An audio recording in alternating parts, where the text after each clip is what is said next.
Next, my friend and community organizer. He's also an organizer for Local 620 SEIU, Marcelino Sepulveda.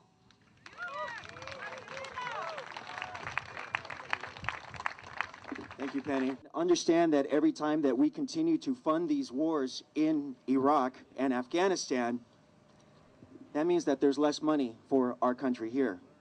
Over 700 million each day goes to fund wars in Afghanistan and Iraq, while California is facing nearly 26 billion in budget cuts. Governor Jerry Brown is threatening to cut health care, child care, and many other vital social programs. Public school teachers are getting pink slips and class sizes are going up. This is an outrage. This is a war on the people here. If the war stopped today, California's massive budget shortfall would disappear in just 1 month. That's a reality. And every time we continue these wars, and every time that these deficits are used to justify slashing jobs, slashing pensions, slashing housing, you know, we've already lost so much in this country. When we're not responsible for these deficits, we're not the ones who engaged these wars to begin with. That is not our doing. Not in our name, we said 8 years ago before the war began, when we marched en masse across this country to try to stop the war before it began. Not in our name, because this is not our war. This is not in our interest. We have more in common with the people of Iraq than the people bombing the people of Iraq. And we are witnessing the people of the world rising up. We've witnessed it across the Middle East, in Egypt, and now Libya. Let me just put it this way. Collective bargaining is democracy in action. If anybody asks you what that's all about, it's about democracy. Democracy is collective bargaining, and it is a fundamental human right as recognized internationally. And so the attack on the workers in Illinois is in Wisconsin, excuse me. Thank you. Is also an attack on our democracy. And there are more states, I'm sure you know, that are now determined to launch an attack on public workers. 16 states with measures to attack public unions. Now, also in California, it's being proposed, 16 states across the country where this attack is being launched because the governors have coordinated this effort. This is an attack on us. This is a class war. We recognize that this war has now expanded into a class war against us. As I explained, every time the funding goes to the military, it's an attack on the people here. And so we have to become more involved. This is what I basically want to say. The people have to become more involved. The people have to get more involved in order to bring about the change that you believe in. It's not enough to vote. It's not enough to vote for a president. How many of you voted for Obama believing that he was going to end these wars? Look at that. Look at that. And yet Obama has not ended these wars, and in fact has expanded them. He's increased the surges, and he's expanded the military aid. There was a tremendous outpouring of support for Obama around the world.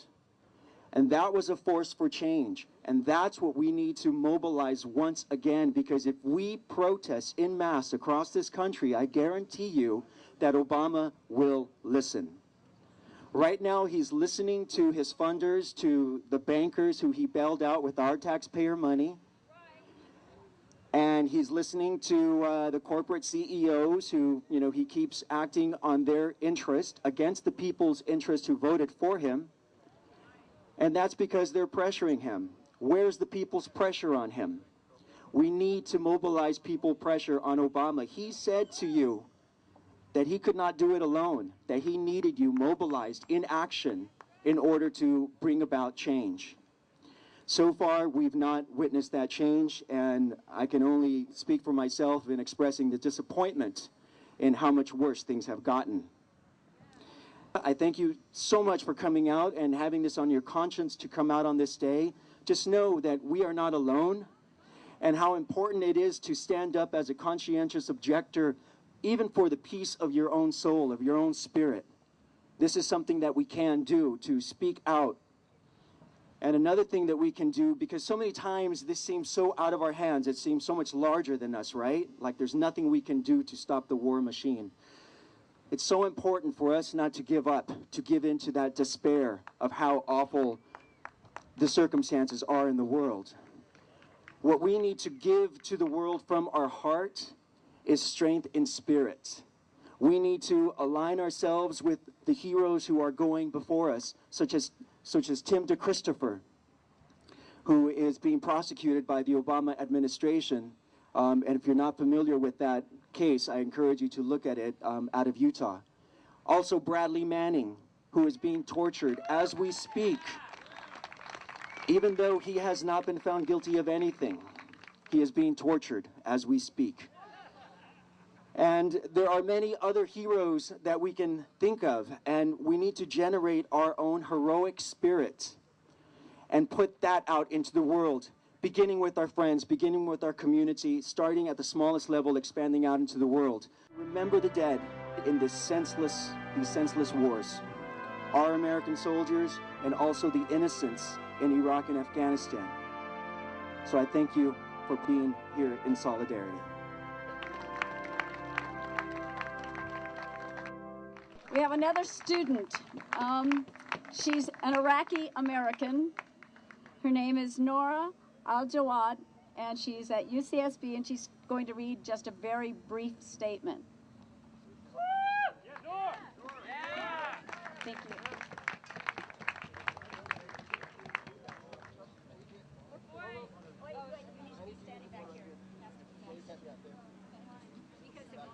Okay, sorry.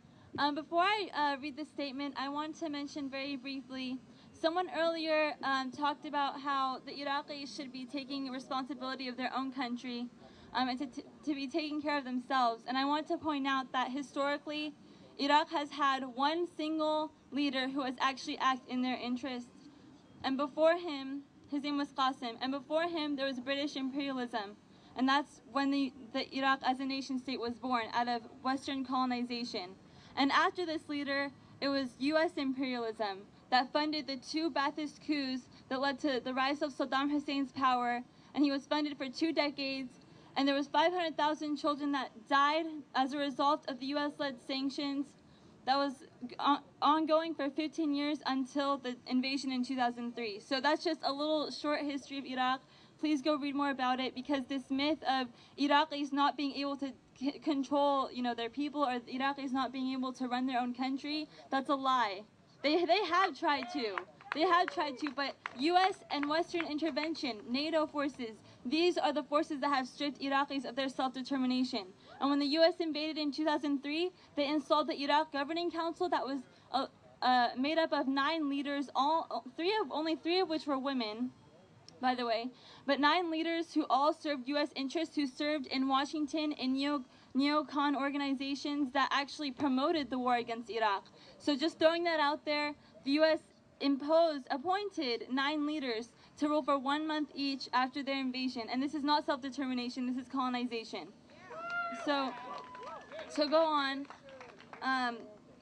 This is a quote from Haifa Zangana, who is an author. She was actually part of the Iraqi Communist Party, an independent group that opposed both the Soviets as well as the U.S.-backed Ba'athist Party. And she's the author of City of Widows, which is a story about an Iraqi woman's account of war and resistance. So here is the quote. What the occupiers have failed to see is that Iraqis who have committed acts of resistance are not terrorists. We are a people willing to risk our lives defending our homes, families, ways of life, history, culture, identity, and resources. We do not hate Americans, though we loathe their government's greed and brutality, and are willing to defend ourselves against it. We simply believe that Iraq belongs to Iraq. So the resistance you see in the streets of Iraq, when you see them fighting, just think what would happen if a foreign army came and occupied this land and did what they did to normal average citizens. What happened in Abu Ghraib, what if that happened here? How would you react? What if that happened to your father or your mother? There were 2,000 female detainees, and there have been at least 1,000 rapes in Iraq by both U.S. soldiers as well as Iraqi forces that they've trained. So this is not a liberation for Iraqi women. This is not a liberation for the Iraqi people. And the Iraqi women have historically have lived in a secular society where they were able to choose, and they had free healthcare, free education. And all my female relatives are professionals, doctors, pharmacists. And it's the conditions of war that deteriorate Iraqis' ability to progress and to sustain their livelihoods. So thank you.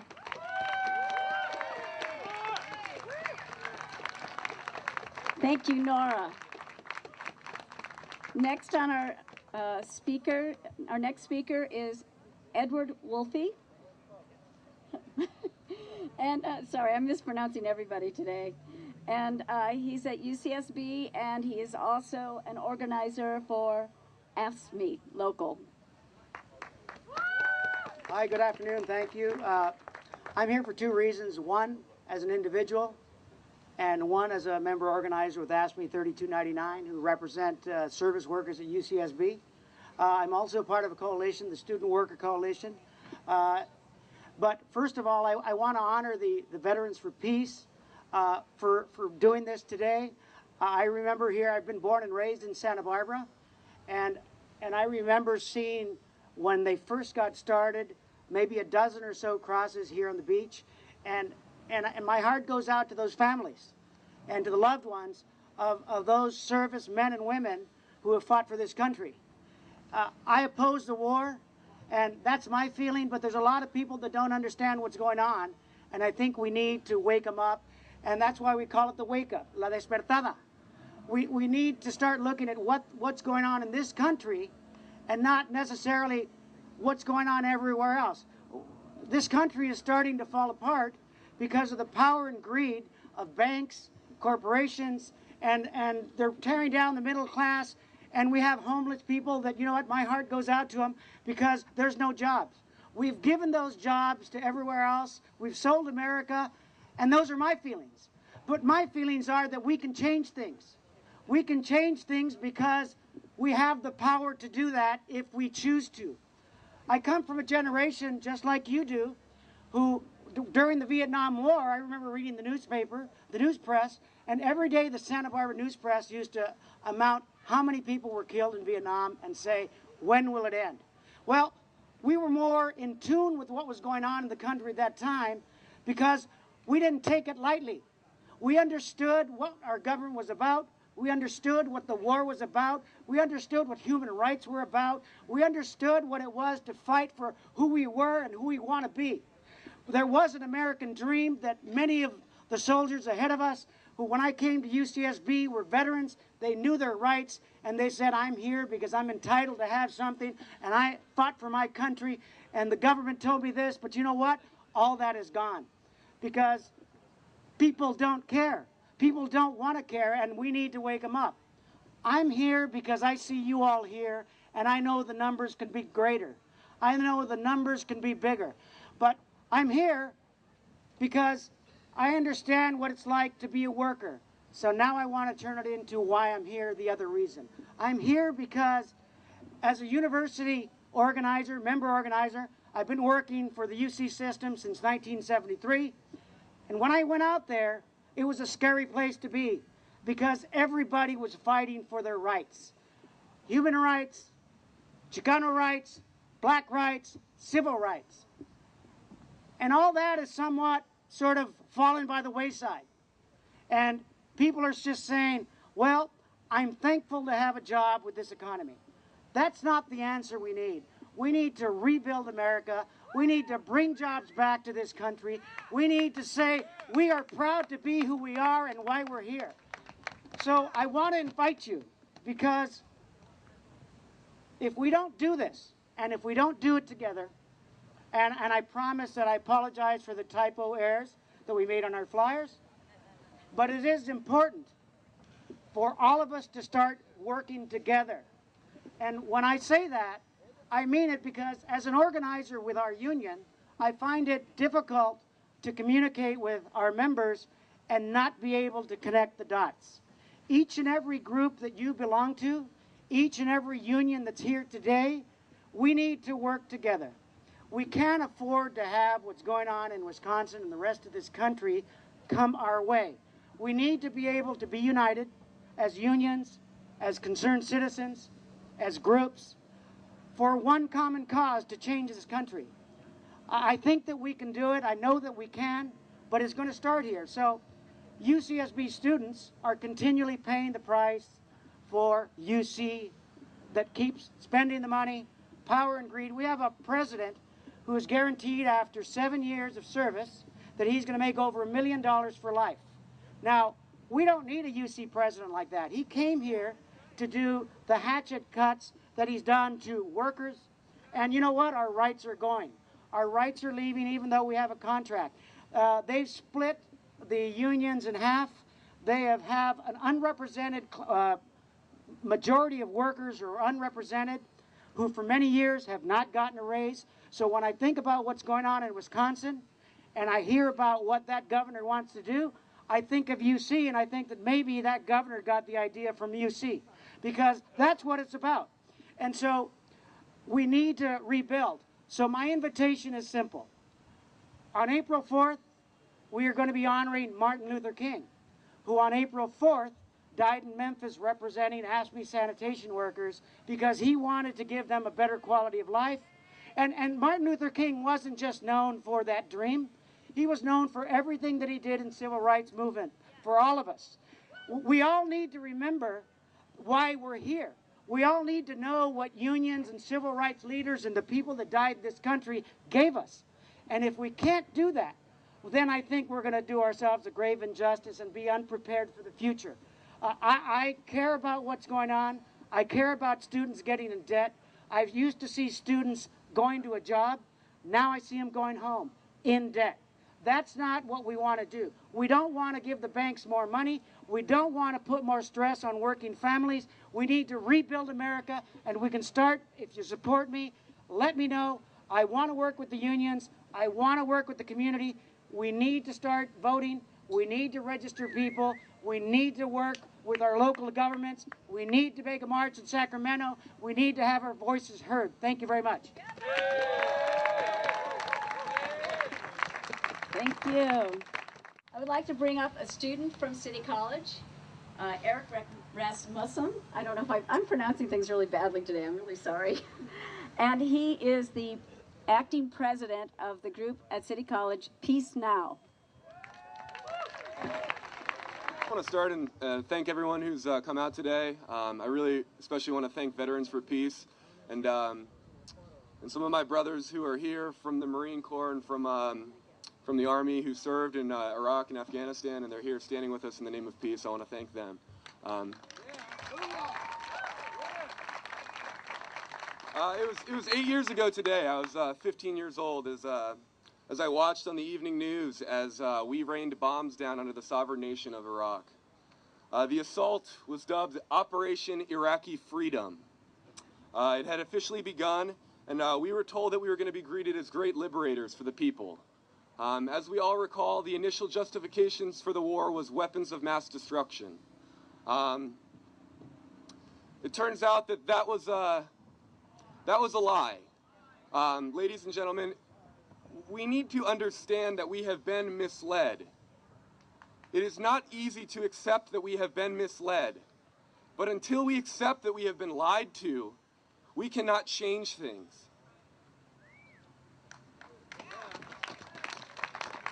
So time passed, and weapons of mass destruction, that kind of that justification went out the door, and then the rhetoric became, oh, what we're doing is we're helping the Iraqi people. We are going to bring freedom and democracy to this nation.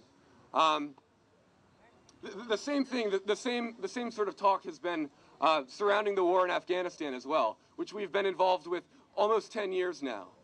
In Afghanistan, we invaded Afghanistan just almost a little bit more than 3 weeks after 9/11. We already knew who was responsible, and we were invading a country. Once again, we are told that we are there to bring freedom for these people.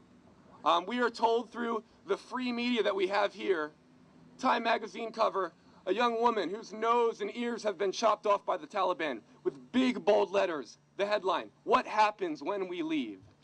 We are being lied to. This is propaganda to continue these wars. And ladies and gentlemen, we need to wake up. This is a wake-up call. We come together today as brothers and sisters to demand an end to these lies, to demand an end to these unjust wars, to demand an end to the corporate coup d'etat that is taking place in state legislatures all across this country.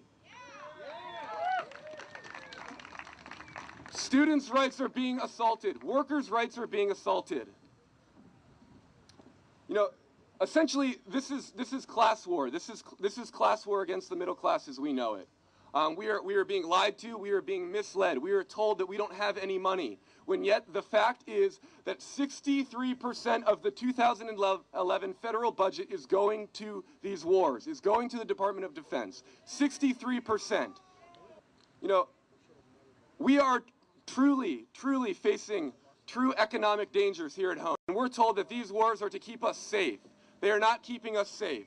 They are putting us in positions that we may not be able to get out of. And it's time that we demand an end to these unjust wars and demand a change.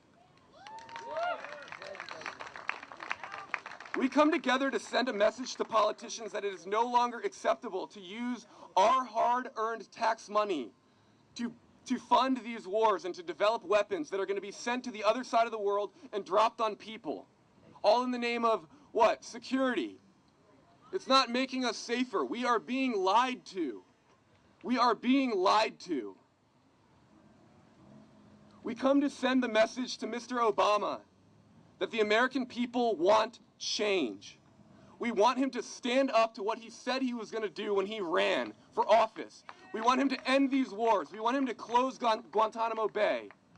It's very simple. Our message is very, very simple. We want peace. We want to end these wars in the Middle East. We want to end the ineffective war on drugs that criminalizes the American population. We want to end the harassment and treatment of the American people by law enforcement under the guise of a national security state. We want to end this.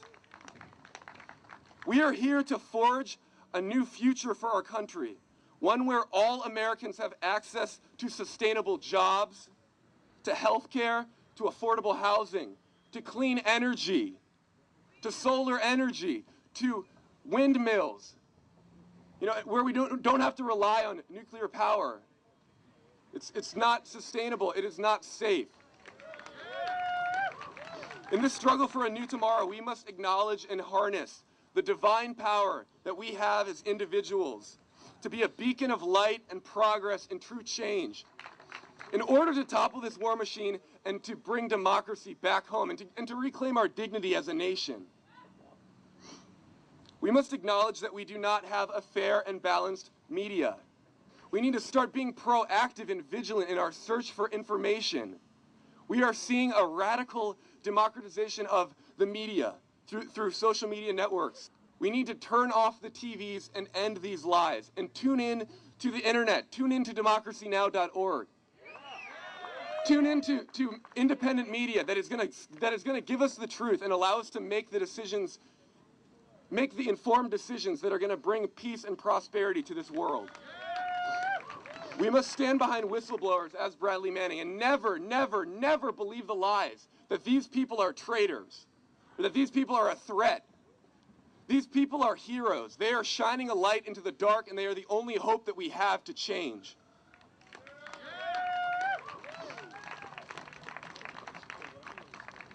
If we stand together as proud and strong Americans, we will illuminate every dark corner and every last lie and bit of deception until those who are responsible, and there are people who are responsible for these lies, they will be brought to justice. We the people demand that they be brought to justice. And once this happens, once this happens, America may once again become a beacon of light and truth and hope for the world. It can happen, but it starts now. It's time to wake up. It's time to wake up. Thank you.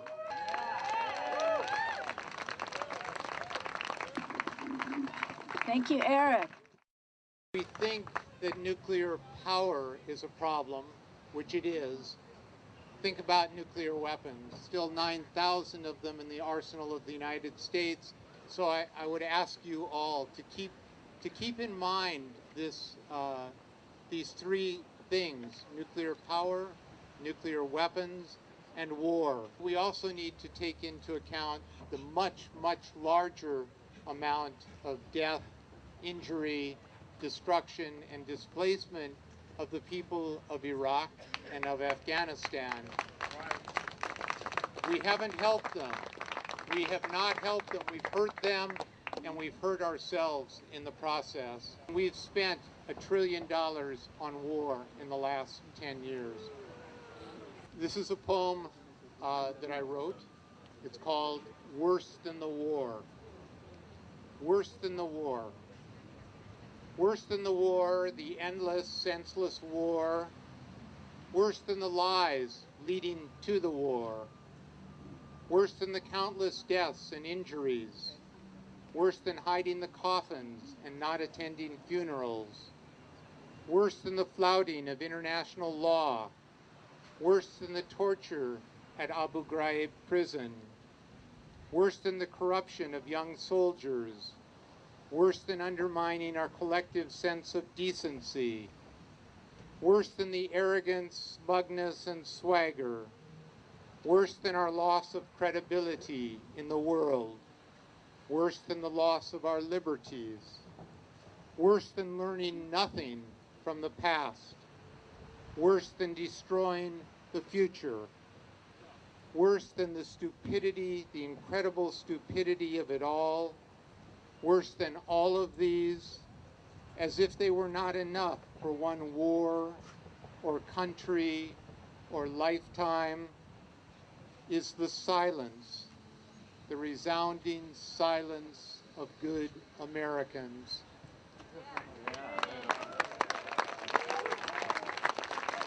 So when will we say that we've had enough?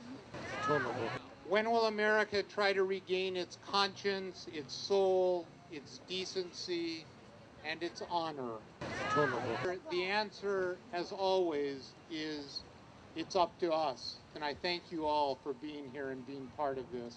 Thank you. Thank you, David.